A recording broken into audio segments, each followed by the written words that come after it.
Hello everybody and welcome to the video you have all been waiting for. My 2023-24 League One predictions. The season kicks off this Saturday and as ever we are going to attempt to predict every single team's position for this season in League One. As ever with these videos, this is of course just my opinion. Last season I didn't get any spot on whatsoever, but still did better than last year, so that's one positive I'm taking from it. I'm bound to get a few of these wrong, so if you do disagree with my opinion, feel free to get your predictions in the comments below. Let me know where your team is going to finish this season, and without any further ado, let's upset some people. So as ever with these videos, we will go from the bottom and work our way up. Coming in 24th place, rock bottom of the league. Unfortunately, someone does have to finish here. And this season, I am predicting it to be Cambridge United. Obviously, they survived by the skin of their teeth last season. Mark Bonner's men really struggling last season. I do like Mark Bonner as a manager,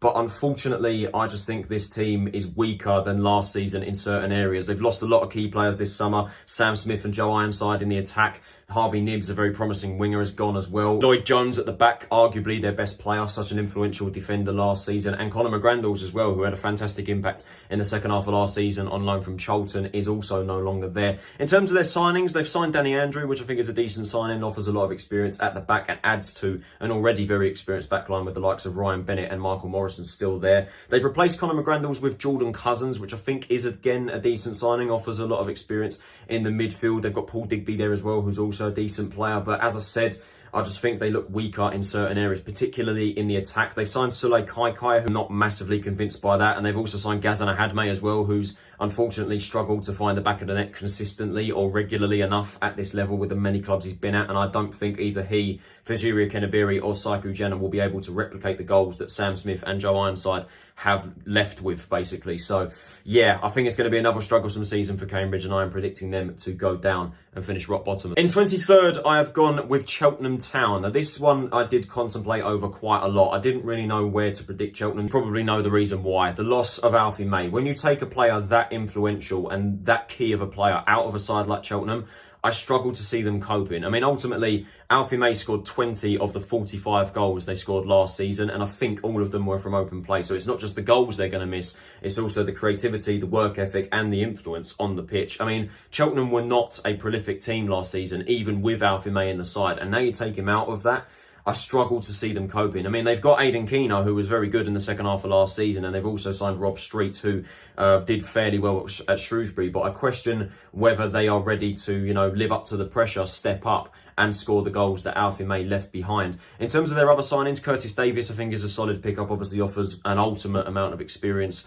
over the years, and he'll be coming in as Caleb Taylor's replacement. Just so good last season on loan from West Bromwich Albion, and again, I think there'll be a loss in the defensive line. Luke Southwood, getting him back on a free from Reading is fantastic business. He was obviously excellent in between the sticks last year, kept 16 clean sheets. Wade Elliott did really well last season to get them into mid-table, which is the reason why it may seem like a weird prediction, me predicting them to go down, considering they've been consistently mid-table in the past two seasons. But as I said, I think with the loss of Alfie May, they're not a very prolific side, not many goals in that team, and I think that's what's going to cost them. In 22nd, I have gone with Northampton Town. Now, I don't like predicting the newly promoted teams to go straight back down. However, in the case of Northampton, they just haven't been able to stick it at League One regularly enough. They either go down at the first time of asking or suffer second season syndrome. And this season, I'm predicting it to be the former. Obviously, with many League Two sides, they do tend to keep the confidence of the squad that got them promoted. They like to not interfere with the winning mentality. And to be fair to them, that's what they've done. John Brady's done a really good job over the past few seasons, and their signings have actually been fairly decent. Patrick Brough and Barrow, I think, is a decent pickup. They've re-signed Kieran Bowie on loan from Fulham, who got 5 goals and 3 assists last season.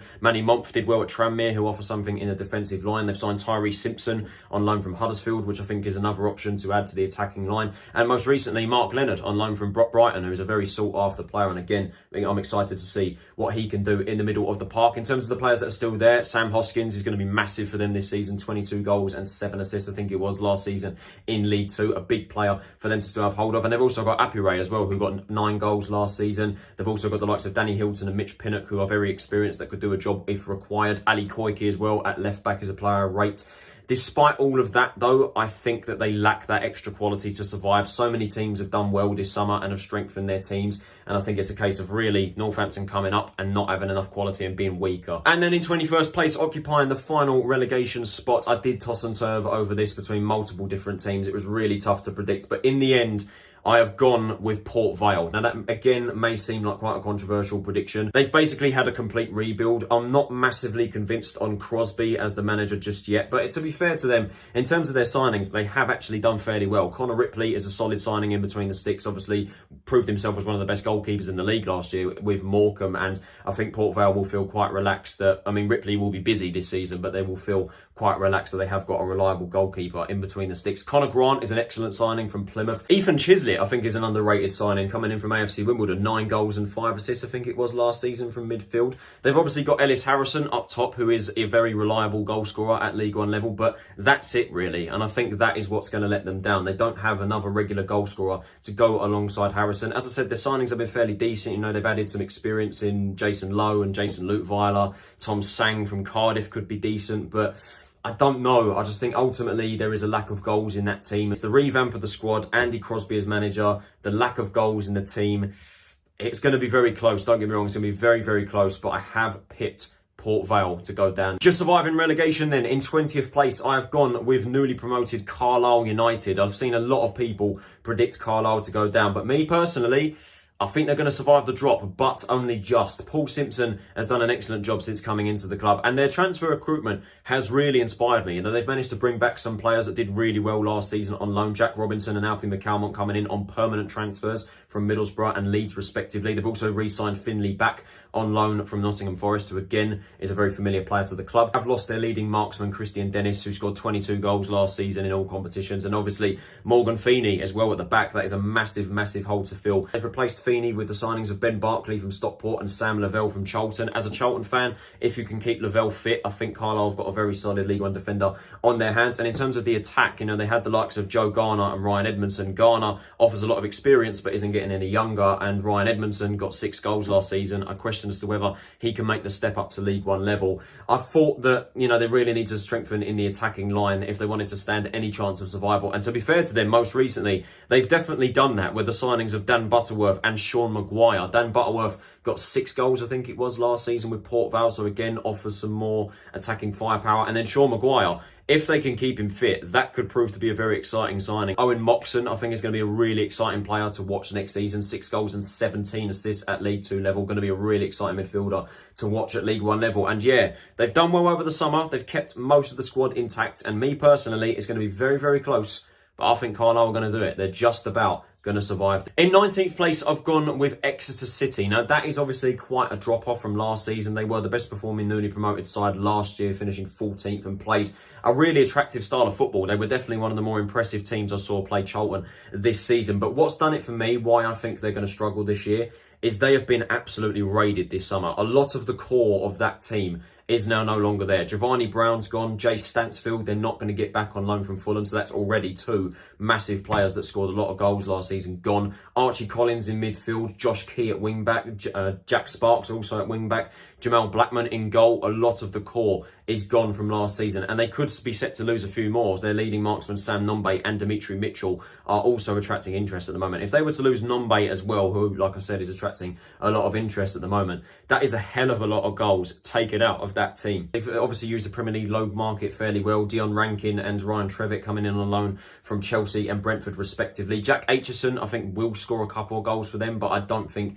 he's quite the level to replace Brown and Stansfield, really. Zach Jules at the back coming in from MK Dons as well, I think, is also a decent pickup. They've also signed a number of players from non-league. Tom Carroll is a bit of a weird signing as well, considering he's been out of the game for a year, so I don't think he's going to be able to, you know, replace the influence of Archie Collins, who was fantastic last season. So a lot of the core is gone. I do struggle to see them pushing on from last season. I think they will be dragged into the relegation fight. However, I think they will just about have enough to survive. And it's kind of a similar story with Shrewsbury Town as well, who I've predicted to finish in 18th, which again is obviously quite the drop from last season. They obviously had an excellent season last year, finishing mid-table, and could well finish higher if it wasn't for an inconsistent end to the season. The thing is with Shrewsbury is that they were building something really special. Their recruitment over the last few seasons has been excellent. Steve Cottrell obviously leading that team, and they finally last season, I think, lived up to the expectation and something clicked for them.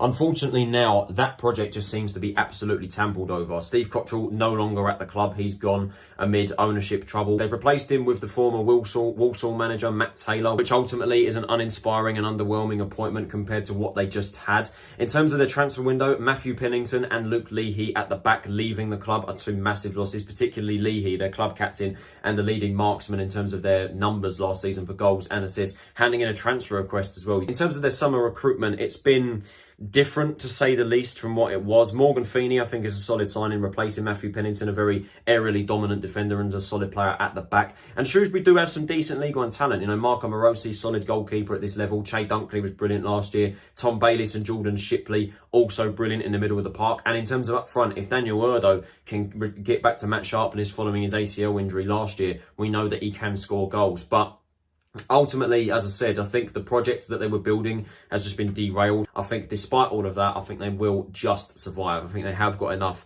to survive this season. In 17th place, I've gone with Stevenage, another newly promoted side. Yeah, I think they're going to survive rather comfortably. They've obviously got Steve Evans as manager. Whether you like him or hate him, he knows exactly what he's doing at this level. He's very experienced at this level. He knows this league. And we know how he's going to set this Stevenage team up. I think they are going to be one of the more interesting teams to watch this season. They're going to be a very tough side to break down. And their summer recruitment has really been solid, in my opinion. They've got a very experienced midfield with the likes of Nick Freeman, Louis Thompson and Ben Thompson coming in. They obviously add to the likes of Jake Forster-Caskey, who, if they can keep him fit, will be very solid at this level. They've also recruited at the back as well, Dan Butler and Nathan Thompson. 3 Thompsons joining the club this summer, but Butler and Nathan Thompson coming in from Peterborough, offering a number of experience. They've also been able to tie down key players to new contracts. Jordan Roberts, Terence Van Kooten and Luther James Wilding, all are going to be key for them this season, particularly Jordan Roberts, who got 11 goals from out wide last season. They have lost Luke Norris, who scored 14 goals last season, which obviously is a hole to fill. However, they have still got Jamie Reid, who also scored 14 goals last season. And let's also not forget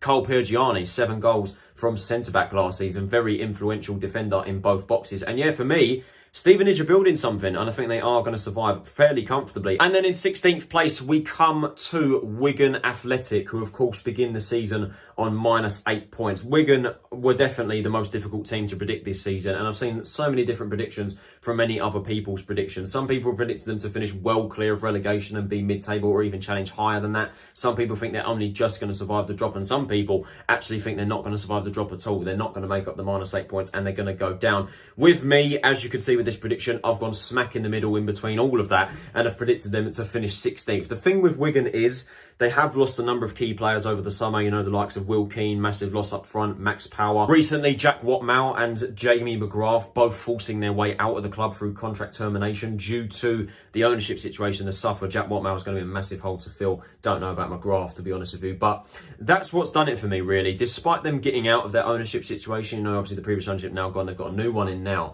The PTSD and the trauma from that is still there, and I think that is what's going to affect them. I think a number of players could still leave the club from now on in. And the thing is, you look at this Wigan team and you have to say they have got players that would challenge for playoffs or even a lot beyond that. I'll just read a couple of names out to you now. Ben Amos in goal. Jason Kerr at the back, if they can keep him fit. He's obviously recovering from injury. James McLean, going to be excellent at this level. Callum Lang and Thielo Asgard looking for a bit of a redemption season this year. And despite losing Will Keane, they've still got Charlie Wyke, Stephen Humphreys and Josh McGuinness up front this season, who are all very able goal scorers at this level. And it's not like they've not given it a go in the summer window either. They've signed some really solid players over this summer transfer window. Liam Morrison and Kellen Watts coming in on loan in the defensive line. They're going to be exciting, particularly Morrison coming in from Bayern Munich. Sean Clare's going to offer a lot of versatility. I think that's a really solid signing for them on a free. Matt Smith, great signing coming in from Arsenal. Again, very experienced at this level. Johnny Smith as well was decent at Burton Albion. Liam Shaw, who impressed on loan from Morecambe, coming in on loan from Celtic. And they've also signed Liverpool youngster James Balagizi, who's going to be an interesting player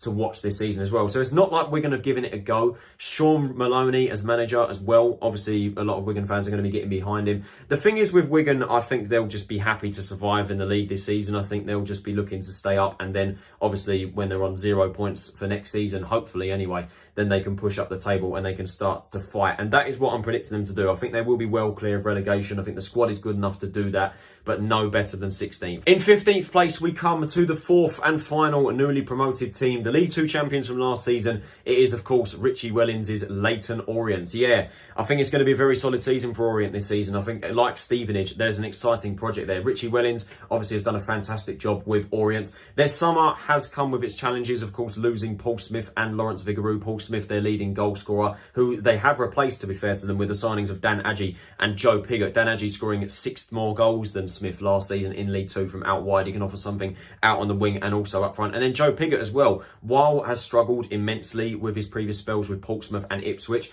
you just have to go back to his time at Wimbledon and see that he is a very able goal scorer at this level. And maybe a return back to London, familiar surroundings for him, could be what kickstarts him back on and gets him scoring goals. Going back to the departure of Lawrence Vigouroux, even though Orient have replaced him, I think Sol Bryn has come in from Middlesbrough, I think it is, on loan. Despite them replacing him, I think they're going to struggle to replace his influence in between the sticks, because he's been so good for them in between then. But like I said, I think it has overall been a very, very positive summer. They've been able to get Idris El Mazouni back on loan from Ipswich, which is massive, very solid box-to-box midfielder for them in League Two. Ethan Galbraith is a smart signing as well on a free from Manchester United. And they add to the players they've already got. Darren Pratley, going to be very excited to see him back at League One level as a Charlton fan. Omar Beckles is a centre-back I rate very highly at this level, offers a lot of experience. George Moncur in midfield, Theo Archibald out wide, and then the attack as well. Sotiriou got 9 goals last season, and also Aaron Drinan. So they have got some solid attacking options this summer. And for me personally, I think it's going to be a solid season for Orient. Now, this is where it starts to get difficult, because honestly, from this point on, every single team from here on in could challenge for playoffs this season. I do genuinely believe that. In 14th place, though, I have gone with Burton Albion. I'm predicting them to have a slight improvement this season, because Mamria, don't get me wrong, has done an excellent job. And this summer, they have arguably had one of, if not the best, transfer windows this summer. They obviously lacked a goal scorer following the departure of Victor Adeboyejo, and they have been quick to address that with the signings of Cole Stockton and Josh Gordon. Stockton, while wasn't as prolific as the season before last, should I say, we know how good of a striker he can be at this level. And for a side like Burton, he will score a number of goals. And don't rule out Josh Gordon as well. He come off the back of a very solid season at League Two level, 16 goals with Barrow last season. And also Mason Bennett, who I think is a very underrated signing. Obviously didn't stick it with Millwall, was fairly inconsistent in the Championship, but I think at League One level could definitely offer something for them out wide and also through the middle. There's summer recruitment as well, other signings, Jamal Blackman in goal, Steve Seddon at left back, Jasper Moon at the back, all very likeable signings. They have lost Edge Oshilaja and Terry Taylor though. Oshilaja massively influential at the back, and I think they're going to miss him for next season. And then Terry Taylor as well, obviously a very good set piece taker and very solid season for him up until his injury. They have replaced Taylor with Raheem Harper and Kegs Chalke, who I'm not massively sold upon just yet. They both had very underwhelming spells at Exeter last season on loan, and Harper has had a torrid time at League One level, not just with Exeter but also with Ipswich. So I think the midfield is where they lack in terms of quality and also potentially defensively, and that's the reason why I haven't pushed them on to finish higher than that. And then in 13th place, occupying the final place in the bottom half of the table, I have gone with Bristol Rovers, who again are another team that I think could push further, but I have gone with them to finish in mid-table and improve upon last season, because it was a very underwhelming season last year, finishing in 17th. Their summer transfer window has been very impressive. James Wilson coming in from Plymouth was an ever-present member of their defensive line last season that just won the league, so that just tells you how solid of a signing it is. Luke Thomas, very familiar player to the club, coming back in on a permanent basis, obviously was on loan with them at League Two level, and I think is an upgrade on Harry Anderson, who's left the club. Giovanni Brown, while off the field, a very controversial figure. From a footballing perspective, he will score goals for them. And obviously George Friend as well, a very solid defender to have, again adding to the experience of James Wilson. They've signed Crammer and Matthew Cox as well on loan from Brentford, who could do well for them. In terms of the squad, they've already got Aaron Collins, if they can keep him, along with Giovanni Brown up front. That is goals in that attack for sure. And obviously the likes of Anthony Evans as well in midfield, as well as Luke McCormick. Scott Sinclair offers a lot of experience and did very well for them last season. James Connolly at the back. They have lost Josh Coburn on loan from Middlesbrough, who was very decent for them last season, but they have obviously replaced him with Brown. However, Collins is attracting interest, and I think if they were to lose Collins, it's a massive hole to fill. They've improved in certain areas, and I think that they will improve up to the mid-table positions. In 12th place, I've gone with Fleetwood, and that might be seen as quite an interesting prediction because I've seen a lot of people predict Fleetwood quite low this season. I was even quite surprised to see Ben Natman, Cod's Vlogs, predicted them to finish worse than what they were last season. So I feel like I may have overestimated Fleetwood slightly. I do believe in the project there. I really do at Fleetwood. You know, Scott Brown recently signing a new contract. He did very well last season. And their summer recruitment has also been fairly decent. Ryan Broom and Danny Mayer coming in midfield. Broom offering that more creative aspect to the squad. Mayer obviously as that box-to-box, you know, holding midfield. And they obviously add to the likes of Josh Vella and Brendan Wiradu. Obviously, those two signings are coming in to replace Lewis Warrington and Carlos Mendes-Gomez, who they had on loan last season from Everton and Luton, respectively. Mendes-Gomez, particularly, I think is going to be a loss. He had a very solid season last season in terms of goals. They've signed Adam Montgomery on loan from Celtic. Obviously, the Scott Brown Celtic connection coming in wonders there. Montgomery is very highly rated, and I think he's going to be an exciting player. I mean, just looking at Fleetwood's players, I think they've got a very underrated attack in Jack Marriott and Jayden Stockley, who will score goals this season for them. Promise Omashire as well to cover that is also a solid player. Phoenix Patterson, there's a lot of hype surrounding him. Josh Earl and Sean Rooney were excellent last season, as well as Vela and Wiradu, who had two very solid seasons in midfield last year. And for me personally, I think Fleetwood are going to push on. I cannot, however, say the same for my 11th place prediction by this club's standards. And I think you will be quite surprised to see this team quite low down. And I'm prepared to get slewed for it.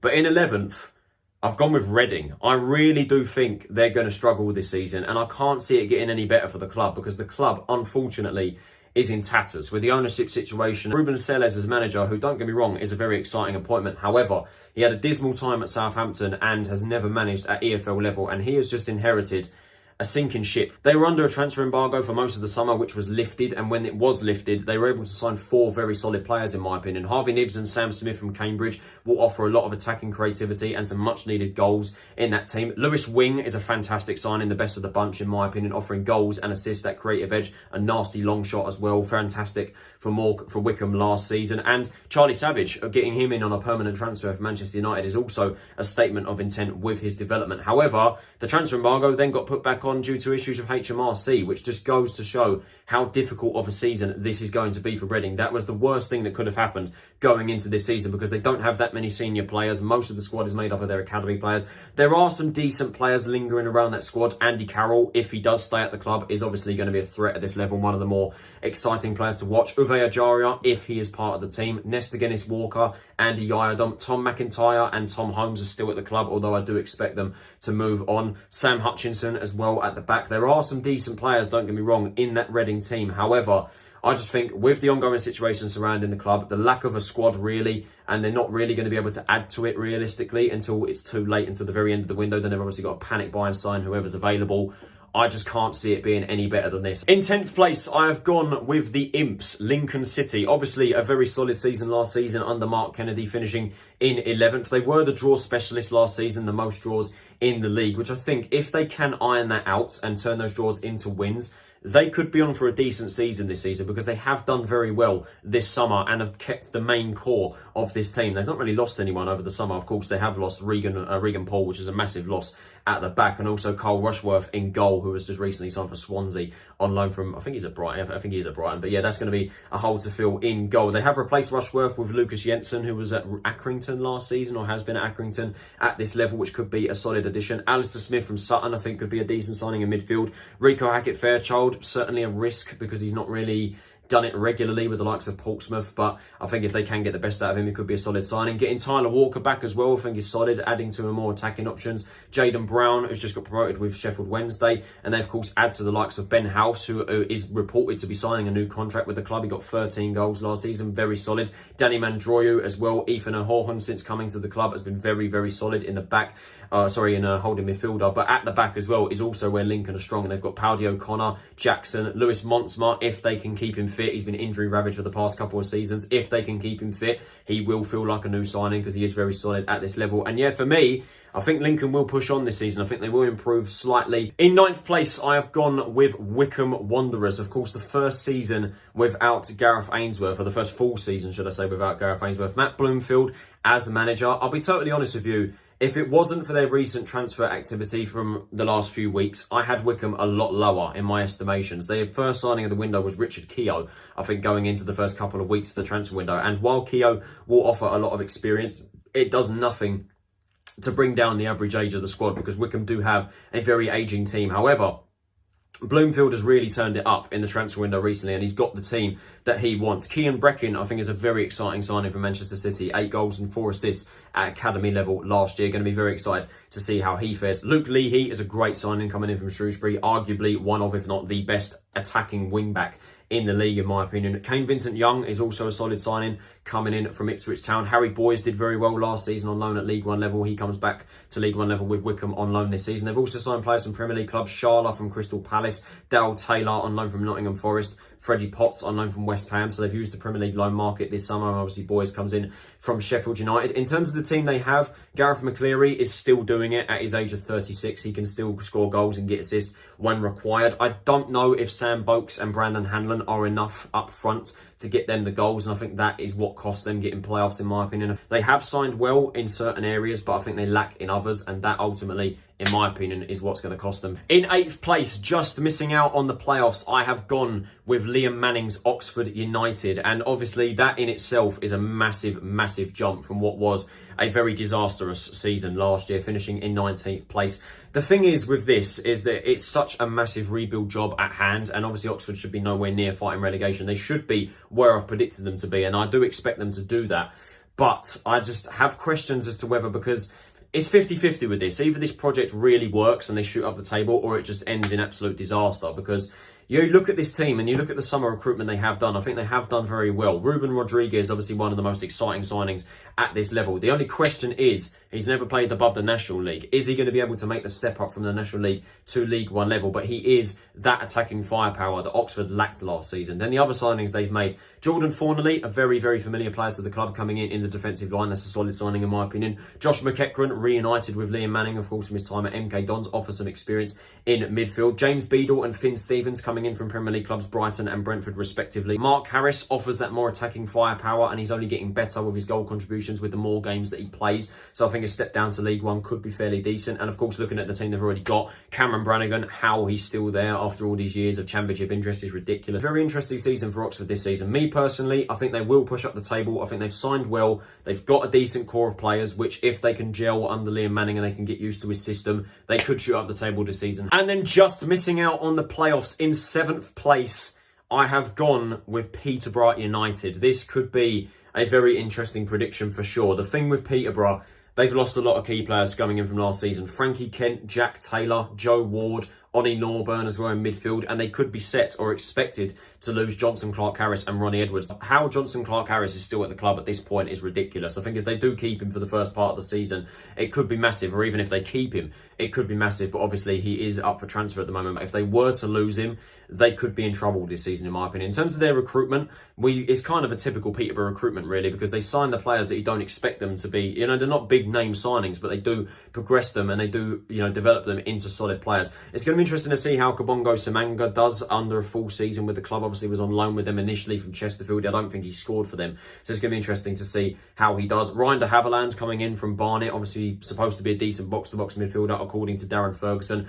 Romano Critchlow coming in at the back, struggled with his game time at Huddersfield. Archie Collins is a fantastic signing, in my opinion, coming in from Exeter. Peter Kioso as well, coming in on loan from Rotherham United. And obviously, they have got some quality in that team. You know, Ephraim Mason-Clark was solid in attack. Kwame Poku, Harrison Burrows. They do have some decent players this season. But, as I said, They've lost key personnel at the moment. I don't think they've replaced them adequately. If they lose Clark Harris, that's even more of a hole to fill, and obviously Ronnie Edwards as well. And for me personally, Darren Ferguson, obviously a very experienced manager at this level, and with Peterborough, it still makes me laugh that he's come back to the club. But in my opinion, I think they're just going to miss out on the playoffs this season. Moving on into the top 6, in 6th place, just making it into the playoffs, I have gone with Barnsley. Now, this could be a very interesting prediction and one that could backfire, because I did toss and turf massively over Barnsley due to their summer, because their summer in terms of recruitment hasn't been exactly great. But then again, you could argue they didn't really have to do that in terms of the squad that they already have, because realistically, they haven't really lost anyone besides Mads Anderson, who I think is a massive loss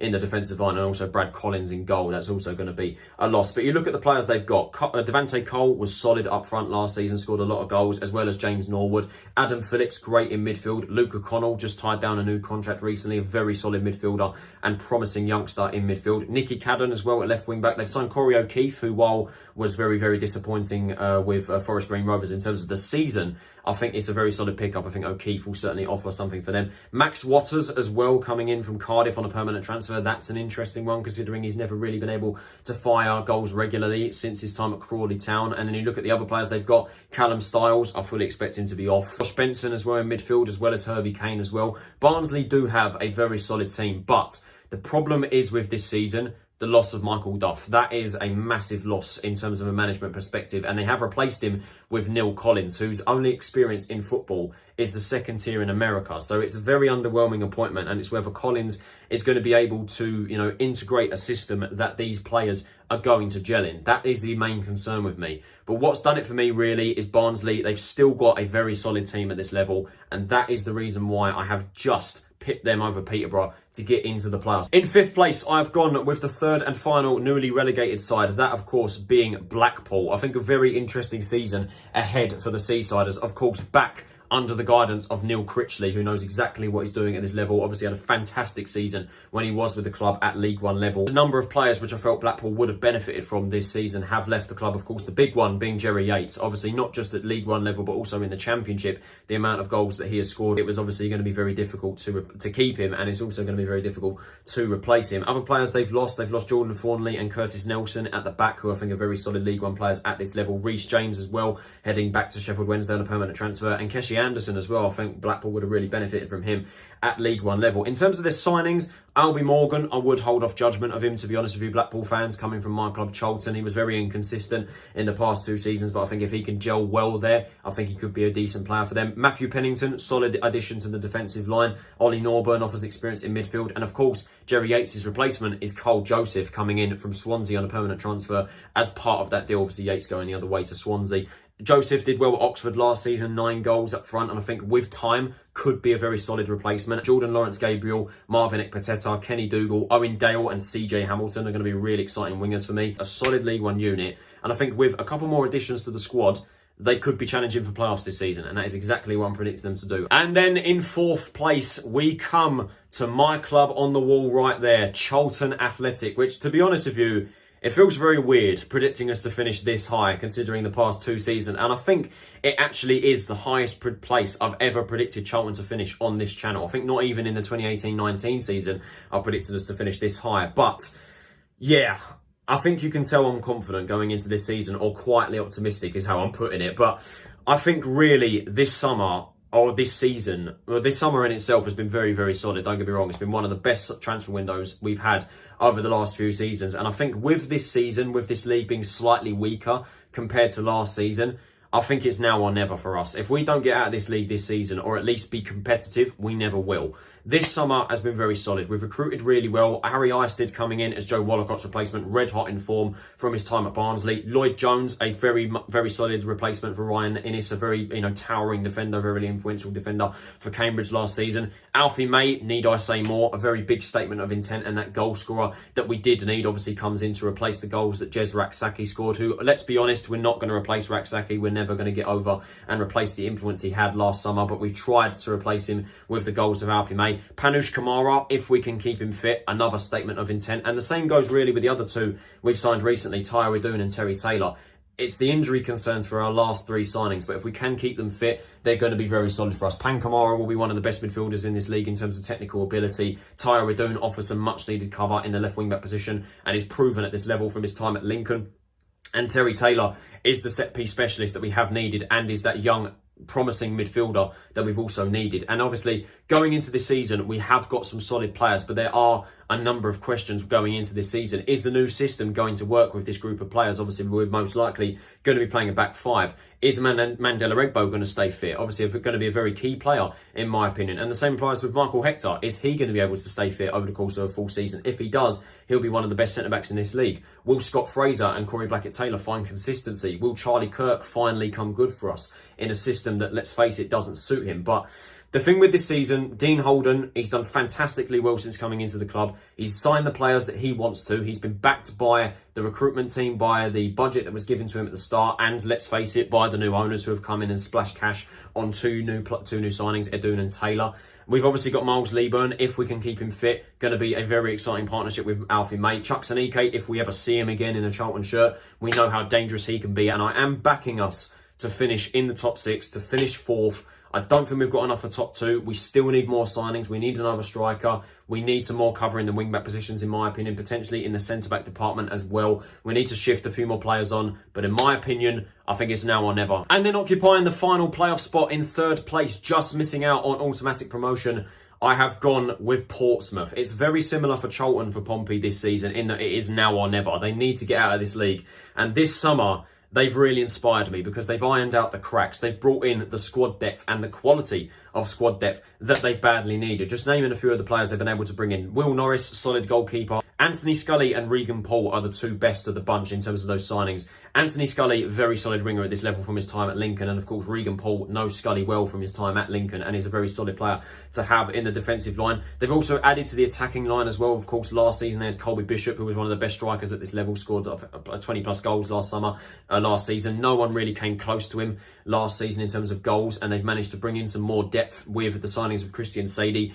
and Kusini Yengi. Christian Sadie did really well at Shrewsbury last season, scoring 7 goals, and Yengi obviously being one of the most exciting players coming over from Australia. Terry Devlin as well, coming over from Northern Ireland, going to be an exciting player. Other players they've signed, Jack Sparks, Gavin White, a player John Mousinho knows really well. And it's going to be interesting with John Mousinho, a full summer and a full season under him, because obviously he inherited a very inconsistent team last season. But the thing is, there is quality in that Pompey team. Naming the players they've already got, Bishop I've already mentioned, Connor Ogilvie at left back, Riley Towler, Zach Swanson, Joe Morrell, Marlon Pack and Tom Lowry in midfield, as well as Paddy Lane. And that is why I think Pompey will progress. I don't think they've got enough for top two, because I think the top two are just stronger in my opinion. Coming in second place, just missing out on that title, is Ian Evatt's Bolton Wanderers. This club has just been on the up. Ian Evatt has been the focal point of it. He is building a really, really great squad. And going into this season, they haven't really lost anyone. I think the two big players they have lost, though, are their two loanees, James Trafford and Connor Bradley. Nathan Baxter and Joel Coleman, who are two experienced goalkeepers at this level who know what they're doing. And obviously Connor Bradley was very influential in the right wing-back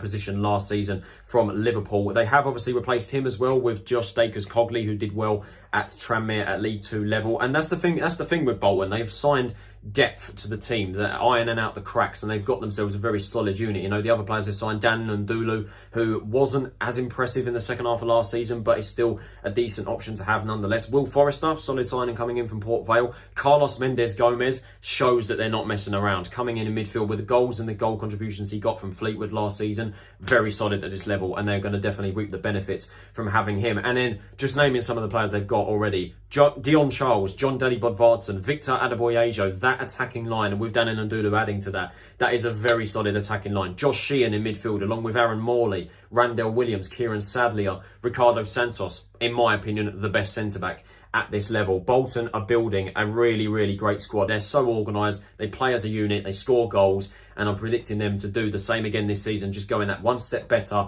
and getting automatically promoted. However, they will just miss out on the title, who, in my opinion, will be going to Paul Warren's Derby County. I don't think there's any excuse really for this Rams team not to win the league, because it is just absolutely ridiculous. Yes, they have lost players. Yes, they do need to strengthen in certain areas, particularly up front. David McGoldrick going. They haven't yet replaced his goals. Joe Ward and Kane Wilson coming in as competition in the right-back stroke right wing-back department. They are stupid players to have at this level. Josh Vickers, solid cover for in goal. Callum Elder, solid signing on a free transfer. Curtis Nelson and Sonny Bradley are two excellent players to have in the centre-back positions. Sonny Bradley in particular, I don't know how they've been able to get him in. Connor Washington, if he can find some in product, I think he could offer something for them, but I don't think is enough to replace McGoldrick's goals. But you look at some of the other players that Derby have, man. Max Bird, Erin Cashin, Conor Hourihane, stupid player at this level. James Collins, who can score goals. Nathaniel Mendez-Lang out wide as well. Derby really do have a ridiculous squad at this level this season. And I think really there's no excuse for Paul Warne to not get this team promoted. And Paul Warne also knows how to get out of this league. He's a promotion specialist with obviously the likes of Rotherham. I think Derby are building a very, very, very dangerous team at this level. And like I said, there's no excuse really. And that is my League One predictions for the 2023-24 season. Certainly some interesting takes in there for sure, but as I said at the start, it is just my opinion. What do you guys think about my predictions? Let me know in the comments below. Thank you for watching this video, guys. It is greatly appreciated. If you did enjoy this video, can you possibly leave a like, subscribe if you are new to the channel, turn on those post notifications so you're notified of every time I upload a new video. As I have said, this is just my opinion. If you do disagree with my predictions, get your thoughts in the comments below. Who do you think is going to win the league? Where do you think your team is going to finish this season? Really excited for this season again to get going. The optimism is building and building slowly. It obviously wasn't there for my club Charlton a few months ago, but now I think it's starting to come back. I'm looking forward to the first game of the season at home against Leyton Orient. This has been Tyler Roninson. Have a nice day, and I will see you all for the 2023-24 season. Take it easy, stay safe, and I'll see you all then.